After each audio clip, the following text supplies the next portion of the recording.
Branch चुने या college, ये लड़ाई आज की नहीं है। ये बहुत सालों पुरानी लड़ाई है और हर साल ये लड़ी जाएगी। जहाँ पे बच्चों के पास एक तो ऑप्शन होगा कि अच्छा टॉप का कॉलेज मिल रहा है, बट ब्रांच मनपसंद नहीं मिल पा रही है। On the other hand low rank या जो कॉलेज उतने पॉपुलर या उतने अच्छे सो कॉल्ड नहीं माने जाते, वहाँ पे उनको मनपसंद ब्रांच मिल रही है, बट उनका कॉलेज का उतना नाम नहीं है। तो ये लड़ाई कोई नई नहीं है। आज का वीडियो इसीलिए मैंने बनाया सो दैट इस लड़ाई के ऊपर थोड़ा सा प्रकाश डाला जाए, थोड़ा सा ज्ञान दिया जाए बेस्ड ऑन हिस्टोरिकल डेटा। जितना भी पिछले 2-3 साल से मैं इंटरेक्ट कर रहा हूँ बच्चों से, जैसे IIMs IITs वगैरह में जाता हूँ, वहाँ पे बच्चों से इंटरेक्शन होता है, तो उनके मन में क्या चल रहा होता था जब वो काउंसलिंग वगैरह अटेंड कर रहे थे। और कल से जैसे काउंसलिंग भी शुरू हो जाएगी, जोसा की काउंसलिंग शुरू हो जाएगी, तो it this topic becomes very very important. इसलिए वीडियो जो है वो पूरा देखना, हो सके तो शेयर भी करना बच्चों के साथ, पेरेंट्स के साथ, अपने फ्रेंड्स के साथ, और सब्सक्राइब ज़रूर करना, क्योंकि नेक्स्ट 1-2 महीना हम लोग पूरा जोसा के ऊपर डिफरेंट टाइप की वीडियोज़ लाएंगे। और उससे फ़ायदा ये है कि आप कहीं भी फंसते चले जाओगे, you can quickly send the comment में अपना जहाँ पे भी फंसते हो, तो नेक्स्ट 1-2 घंटे में या तो जवाब आ जाएगा अगर लगता है कि यार इसका तुरंत उपाय चाहिए, या फिर कोई वीडियो बन जाएगा उसके ऊपर, नेक्स्ट डे आपको वीडियो आ जाएगा जिससे आपको उस प्रॉब्लम का सोल्यूशन नज़र आएगा। सब्सक्राइब करने का फ़ायदा ये भी है कि आपको होम स्क्रीन पे टॉप पे वीडियो दिखेगा, आपको ढूंढने की ज़रूरत नहीं है कहीं पे, क्योंकि बहुत सारे वीडियोज़ हैं जो आपको कहीं ना कहीं किसी न किसी लेवल पे हेल्प करेंगे। जोसा काउंसलिंग के ऊपर मल्टीपल वीडियोज़ हैं, कॉलेज रिव्यूज़ के ऊपर बहुत सारे वीडियोज़ हैं, आपका डिफरेंट स्ट्रैटेजीज़ क्या होती हैं जोसा में, राउंड 1 राउंड 2 राउंड 3 के बाद स्ट्रैटेजी चेंज हो जाती है, इसके ऊपर वीडियोज़ हैं, फ्रीज फ्लोट स्लाइड, इनके ऊपर वीडियोज़ हैं। सो एक बार होम स्क्रीन पे वीडियोज़ आने शुरू हो जाएगी, जैसे ये वीडियो ख़त्म होते ही आपको नया मेरा वीडियो दिखेगा होम स्क्रीन पे, अगर आप सब्सक्राइब हो। इसलिए सब्सक्राइब करना ज़रूरी है। अब ये जो लड़ाई है, आपको मैं एक एग्जाम्पल से समझाता हूँ क्या बोलना चाहता हूँ। एग्जाम्पल गौर से सुना। आपको किसी टॉप IITs में बॉटम वाली ब्रांच मिल रही है, फॉर एग्जाम्पल मतलब एनर्जी टाइप की ब्रांच मिल रही है, या मेटलर्जी ब्रांच मिल रही है टॉप 5 IITs में। ऑन द अदर हैंड जो बॉटम के IITs है, मतलब टॉप और बॉटम मतलब जो रैंकिंग के हिसाब से, मैं कोई ऐसा किसी पे कोई अपनी रैंकिंग नहीं थोप रहा हूँ, जो सो कॉल्ड पॉपुलर है, पुराने हैं, दोज आर टॉप। जो अभी नए नए कॉलेज में बॉटम है, और जो नए कॉलेजेस हैं या उनकी जो रैंक नहीं है या रैंक बहुत कम है, पीछे है, उसमें कंप्यूटर साइंस, सिविल या मनपसंद ब्रांच मिल रही। अब क्या करोगे आप फंस गया पेज यहाँ पे। इस पेज को मैं इस वीडियो में समझाने वाला हूँ। दूसरी एग्जांपल देते हैं कि आपको बॉटम IITs में ब्रांच नहीं मिल रही अच्छी, बट टॉप NITs में कंप्यूटर साइंस मिलने के चांसेस है। अब क्या करोगे? आपने तो पढ़ाई IIT की ली गई थी, IIT क्रैक करना, IIT जाना है। अब वहाँ पे ब्रांच नहीं मिल पा रही है, अब आप किस में जाओगे? NIT में जाने के लिए तैयार हो? इसके ऊपर भी ध्यान हम लोग थोड़ा सा प्रकाश डालेंगे, क्या इसको ब्रांच और कॉलेज को सॉल्व करेंगे। कुछ 2-3 क्वेश्चन क्विकली ले लेते हैं, फिर आपके मन में भी जितने भी क्वेश्चन आते रहेंगे आप बेचे रहो। मैं 2-3 क्वेश्चन क्विकली ले लेता हूँ, ताकि जो बच्चे ने भेजे हैं क्वेश्चन, मतलब हज़ारों क्वेश्चन है, बट 2-3 ले लेते हैं, उससे थोड़ा ठीक रहता है, उनको भी समझ आता है कि क्वेश्चन पढ़े जा रहे हैं। मैं हर एक क्वेश्चन पढ़ता हूँ, बेस्ड ऑन द क्वेश्चन मैं अगला वीडियो की स्ट्रैटेजी बनाता हूँ। सर बायोटेक्नोलॉजी ब्रांच के बारे में बताइए प्लीज़। यार एक वीडियो बनाऊंगा मैं बायोटेक्नोलॉजी, काफ़ी सारे जो कमेंट्स आ रहे हैं बायोटेक्नोलॉजी वीडियो के ऊपर। अगले 2-3 दिन में मैं कोशिश करूँगी बायोटेक्नोलॉजीज़ के ऊपर वीडियो बने, क्योंकि थोड़ा सा कॉम्प्लिकेटेड है, ये सीधे सीधे लोगों को समझ नहीं आती। जैसे मैकेनिकल समझ आ जाती है यार, जो इंडस्ट्रीज़ हैं, ऑटोमोबाइल है, उनमें बंदा इंजीनियर लग जाए। कंप्यूटर साइंस समझ आ जाती है यार, कंप्यूटर जहाँ जहाँ कंप्यूटर का काम होगा, सॉफ्टवेयर डेवलपमेंट होगा, वहाँ पे काम होगा। सिविल इंजीनियर समझ आ जाती है, सड़कें वड़के जो बनाने, डैम्स, कंस्ट्रक्शन वगैरह, कंसल्टिंग वगैरह। बायोटेक्नोलॉजी समझ नहीं आती उतनी, तो उसके ऊपर एक डिटेल वीडियो बनाऊँगा। 1-2 दिन आप रुक जाओ। दूसरा है, सर माई रैंक इज़ 211545, यानी कि 2,11,000 है in JEE mains, what college you prefer sir. मतलब अपने लिए पूछ रहे हैं कौन सा कॉलेज प्रेफर करें। या देखो NIT नॉर्थ ईस्ट की जो है वहाँ पे आप डेफिनेटली ट्राई कर सकते हो अगर आप NIT में ही इंटरेस्टेड हो। बाकी रहा कुछ एक गवर्नमेंट फंडेड टेक्निकल इंस्टीट्यूट है, बट मेरे हिसाब से अगर आपको नॉर्थ ईस्ट जाना पड़े NITs में जाने के लिए तो चले जाओ, रुको मत आप। नेक्स्ट क्वेश्चन है सर NIT सर मैं NIT उत्तराखंड सिविल ब्रांच के सेकेंड सेमेस्टर में हूँ और लेकिन मुझे GUIT जो इनका GUIT सोलन में लेटरल एंट्री से CSE ब्रांच में जाना चाहता हूँ, क्या सही होगा? देखो पहली बात तो यार अब आप NIT उत्तराखंड में 1 साल गुजार चुके हो, अब आप किसी दूसरे कॉलेज में जाना चाहते हो जो GUIT प्राइवेट है, JP का कॉलेज है, अच्छा इंफ्रास्ट्रक्चर बहुत प्यारा बना हुआ। ऑन द अदर हैंड जो NIT उत्तराखंड का है उतना डेवलप हो नहीं पाया इंफ्रास्ट्रक्चर पॉइंट ऑफ व्यू से, डिस्पाइट द फैक्ट NIT है। तो अब आप 2 चीज़ें आप पे एवेलुएट करना, एक तो जो NIT उत्तराखंड की प्लेसमेंट कैसी है, even if it is civil, क्या आप सिविल के बाद वहाँ पे IT कंपनीज आती हैं, क्या उनके लिए अपेयर हो पाओगे प्लेसमेंट में? क्योंकि काफ़ी सारी IT कंपनीज आती है वो ब्रांच ब्लाइंड होते हैं, यानी कि उनको दिखती नहीं कौन सी ब्रांच से आया, उनको सिर्फ मैथमेटिकल एप्टीट्यूड और एनालिटिकल एप्टीट्यूड एवेलुएट करते हैं, टेस्ट करते हैं। दूसरा ये है कि यार सैलरी पैकेज कितना मिल रही है, एवरेज सैलरी कितनी मिलती है वहाँ पे NIT उत्तराखंड में। और तीसरा ये है कि यही 2 पैरामीटर जो JP का कॉलेज है वहाँ पे क्या है, वहाँ पे एवरेज सैलरी, क्योंकि मैं एवरेज सैलरी पढ़ा था 5-6 लाख एवरेज सैलरी है वहाँ पे JP में, कोई ज़्यादा बढ़िया सैलरी है नहीं वहाँ पे भी। But having said that NIT Uttarakhand में क्या है वो भी आप चेक करो, एकेडमिक्स मोरलेस सेम ही होगा, कोई ज़्यादा अंतर नहीं होगा, इंफ्रास्ट्रक्चर डेफिनेटली GUIT का बेटर है। Based on those 2 parameters take a decision. तीसरा पैरामीटर जो आपको ध्यान में रखना पड़ेगा, जो फीस का काफ़ी अंतर होगा, वो प्राइवेट कॉलेज है, फीस ज़्यादा होगी, हॉस्टल फीस ज़्यादा होगी, मेस फीस ज़्यादा होगी, और आप मेरे ख्याल से उत्तराखंड से हो तो आपको जाना पड़ेगा, आना जाना पड़ेगा, मतलब कॉलेज आपका होम टाउन में नहीं है। एक और क्वेश्चन है, are there AC accommodation hostels in NIT और IIIT? इनका मतलब यह है कि यार NIT IIIT में क्या है, AC के हॉस्टल्स होते हैं, मतलब रूम्स में AC लगे होते हैं। यार जितना मेरे को नॉलेज है NITs में तो नहीं होते हैं और IIITs में होते हैं, बहुत सारे IIITs में है, हर एक IIIT में नहीं है, but most of the IIITs they have air condition room. IIIT Hyderabad, IIIT Delhi, IIIT Gwalior, इनका तो मालूम है मेरे को AC रूम्स हैं, तो AC ही है, मतलब ऐसा नॉन AC टाइप का नहीं है उनमें, जो तीनों कॉलेज में मैंने बोला। But AC should not be A consideration, reason being कि जब आप जाते हो कॉलेज तो वो जुलाई अगस्त के टाइम जाते हो तो उस वक्त गर्मियाँ ख़त्म हो चुकी होती हो, और जब कॉलेज में वेकेशन हो जाती हैं तो वो ऑलमोस्ट आपका मतलब मार्च अप्रैल तक होता है, उसके बाद समर वेकेशन हो जाती हैं या आप एग्ज़ाम दे के बैठे होते हो। तो इस पॉइंट ऑफ व्यू से आप एयर कंडीशनिंग में बैठने के लिए आप कॉलेज चूज़ करोगे, ऐसा करना मत आप। तो ये है, बाकी IIITs में तो होते हैं एयर कंडीशनिंग।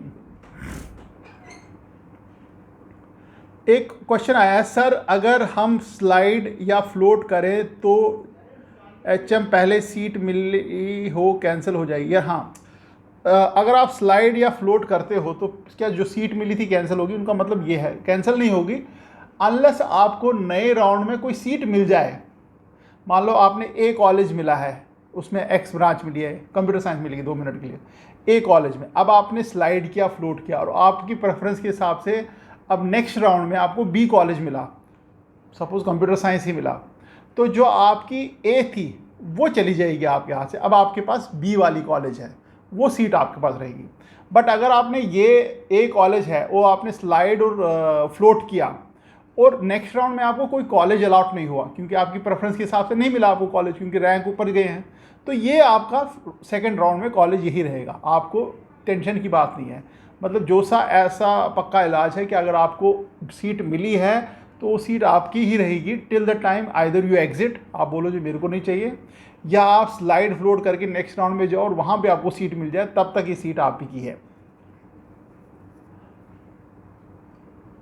एक और सवाल है, sir my son JEE main rank is 1,28,000 from West Bengal, wants mechanical, any possible, any NIT possible? Mechanical में आपको बॉटम के 5-6 जो NITs हैं वहाँ मिलने के चांसेस हैं। I have option with mechanical and NSUT। इनको ये बोले कि मेरे को NSUT में मिल सकती है दिल्ली में, आई डोंट नो कैसे मिल सकती, मैकेनिकल थोड़ा सा मुश्किल है। IET लखनऊ में मिल सकती है, UIET चंडीगढ़ में, प्लीज़ सजेस्ट। देखो अगर आप प्रेफरेंस पूछ रहे हो तो मेरे हिसाब से आपको NSUT दिल्ली पहला, दूसरा IET लखनऊ, तीसरा UIET चंडीगढ़ में आप मतलब अगर प्रेफरेंस के हिसाब से पूछते हो। Next question, sir please make a video on step by step JoSAA registration, how do we come to know that we have attended JoSAA counselling in this round only to have attended. इनका मतलब है कि जोसा के बारे में थोड़ा सा स्टेप बाय स्टेप बताओ, and how to confirm that we have got admission in NIT college. वो जो ही आप जोसा में एंट्री करोगे, जो पोर्टल जैसे 18 को खुलेगा, जो ही आप उसमें एंट्री करोगे, आपने जो क्रेडेंशियल डालोगे, जो JEE मेंस के टाइम आपके क्रेडेंशियल थे, उसके हिसाब से आप अपना चॉइस फिलिंग फॉर्म जो है खुल जाएगा। बाकी आपको कुछ करने की ज़रूरत नहीं, बाकी डॉक्यूमेंट्स वगैरह तो सारे हो चुके हैं आपके, जो JEE मेंस के टाइम आपने दिए थे। तो automatically it will take care, you don't have to worry about. आप जाके चॉइस फिल करके जो जिस टाइम भी आपको मिलेगा, आपके डिस्प्ले पे भी आ जाएगा कि आपको ये कॉलेज मिल गया, और आपको एक ईमेल वगैरह भी आ जाएगा। So you don't have to worry about. अब आते हैं अपना जो टॉपिक है ब्रांच वर्सेस कॉलेज का। देखो पहला जो काम आपको करना है, without going to the much of discussion, आप पहले डिसाइड करो कि इंजीनियरिंग आप कर क्यों रहे हो। क्या आपका MBA प्लान है, क्या आपका कोई रिसर्च का प्लान है, क्या अब्रॉड जाना प्लान है, या कोई आपको UPSC वगैरह की तैयारी करनी है, या पापा के साथ बिजनेस करना है, या आपका फैमिली बिजनेस है, या स्टार्टअप है। ये 4-5 चीज़ें हैं जिस पे आप डिपेंड करोगे कि आप कॉलेज चुनोगे कि ब्रांच। फॉर एग्जांपल आपको MBA करना है तो ब्रांच से क्या फ़र्क पड़ेगा यार, तब तो आप कॉलेज चुनो ना यार। मान लो आपको पापा का बिज़नेस करना है, तो जो पापा का बिज़नेस चल रहा है तो उसी रिलेटेड आप ब्रांच चुनोगे, तब तो कॉलेज को क्या करना है। फॉर एग्जांपल आपको स्टार्टअप करना है, तो आपका डिसाइडेड है कि मेरे को स्टार्टअप करना है, तो आप वैसा कॉलेज चुनो कि जहाँ पे आपको लगता है यार कि इन कॉलेज में स्टार्टअप कल्चर है, इंक्यूबेशन वगैरह है। यहाँ पे आपको बाहर जाना है तो आपको पता होगा कि किस स्ट्रीम में आप बाहर MS करने जाओगे, तो वो वाली ब्रांच चुनोगे। अब आप बहुत सारे बच्चों के दिमाग में ये रहेगा यार अभी तक कैसे बताया, अभी तो हम इंजीनियरिंग घुसना सोच रहे हैं, अभी कैसे बताएंगे, which is a valid thought. तो मेरे हिसाब से to be on a safer side कि अभी अगर आपको नहीं मालूम है कि ब्रांच क्या है, कैसे करें, यू चूज़ अ कॉलेज। क्योंकि कॉलेज क्या होता है, कॉलेज आपकी रेपुटेशन को एनहांस करता है। कॉलेज आपका एक सेकेंडरी सरनेम है। फॉर एग्जांपल जैसे मैं बोलूँ यार अमित गुप्ता, तो बोलोगे यार कौन सा अमित गुप्ता, अमित गुप्ता जो IIT दिल्ली से है, तो उस सरनेम अमित गुप्ता के साथ एक और सरनेम जुड़ गया IIT दिल्ली, यानी कि वो अब IIT दिल्ली के नाम से जाना जाएगा। सो जितना स्ट्रॉन्ग आपका कॉलेज का नाम होगा, उतना नाम आपका भी आगे बढ़ेगा। एज सिंपल एज दैट, बिल्कुल सिंपल लॉजिक है। दूसरा रहा, अगर आपको डिसाइडेड नहीं हो, कोई भी ब्रांच मिल रही है वो, तो उसमें आप घुस जाओ। हो सकता है वो ब्रांच आपको पसंद आ जाए, आप उसमें झंडे गाड़ दो, क्योंकि जो ही आप रिप्यूटेड कॉलेज में जाते हो तो वहाँ पे हर एक ब्रांच की वैल्यू है। अब ये है कि किसी की 19 है, किसी की 20 है, दैट्स अ डिफरेंट इशू। कोई कंप्यूटर साइंस में बोलता है जो प्लेसमेंट बहुत होती हैं, कोई बोलता है मैकेनिकल की उतनी नहीं अच्छी होती, कोई बोलता है सिविल की अच्छी नहीं होती, बट प्लेसमेंट हर एक की होती है। किसी का ब्रांच का लॉन्ग टर्म व्यू होता है कि अगले 4-5 साल तक स्टेबिलिटी मेरे को चाहिए। कंप्यूटर साइंस वालों का अलग व्यू होता है कि यार चलो यार 2 साल भी निकालिए अच्छे से तो सैलरी अच्छी मिलेगी। वो ओपिनियन आपको फॉर्म करना है। बाकी रहा आपका जो कॉलेज है, अगर आप डिसाइडेड नहीं हो कौन सी ब्रांच, या पैशनेट भी नहीं हो कि कौन सी ब्रांच में जाना है, तो आप मेरे हिसाब से कॉलेज चुनोगे। अगर आपको लगता है कि नहीं यार मेरे को तो, जैसे मैं अभी 2-3 दिन पहले किसी पेरेंट से बात की, उन्होंने बोला जी वो एरोस्पेस ड्रोन टेक्नोलॉजी में बड़ा इंटरेस्ट है, उसको करना ही वही है, तब फिर उसमें आर्ग्यूमेंट की गुंजाइश नहीं है। तब जो भी टॉप का कॉलेज वो ब्रांच देता है, तो branch becomes primary, college become secondary.